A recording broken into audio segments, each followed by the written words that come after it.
தவறி பேசியாச்சு. அதுக்கப்புறம் என்னுடைய வீட்டுல அவங்க நேசிக்கணும், என் வீட்டுக்காரங்க நேசிக்கணும், மருமகன் நேசிக்கணும், மருமகள் நேசிக்கணும். நம்ம நிறைய பேர் எதிர்பார்க்கவே முடியாது. கர்த்தருடைய பிள்ளைகளை எதிர்பார்க்க முடியாது.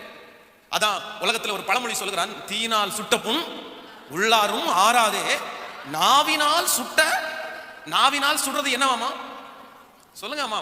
வடு. வடுன்னா அது என்னவாமா? அடையாளம். பக்கத்துல இருக்கிற கையை பிடிச்சு சொல்லுங்க, நாவினால் பேசுற வார்த்தை ஆறும், ஆனா அந்த வடு ஆறாது. அந்த தழும்பு அப்படியே இருக்கும். அது என்னைக்காவது ஒரு நாள் எழும்பும். என்னைக்காவது ஒரு நாள் வரும்போது சொல்லுவாங்க, நீ என்ன அப்படி பேசின தானே.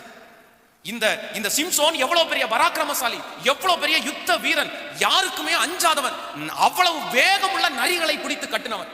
ஆனா அந்த சகோதரி அவனிடத்துல பேசின வார்த்தை, இந்த அம்மாவுடைய வார்த்தையை கேட்கறத விட என்ன பண்ணிடலாம் சொல்லுங்க. நீங்க கூட நிறைய பேர் அப்படி நினைச்சிருப்பீங்க. கணவனார் நிக்க வச்சு கேள்வி கேட்பாங்க பாருங்க. நிக்க வச்சு அப்படியே கேட்கும் போதே நமக்கு என்னவா தோணும்?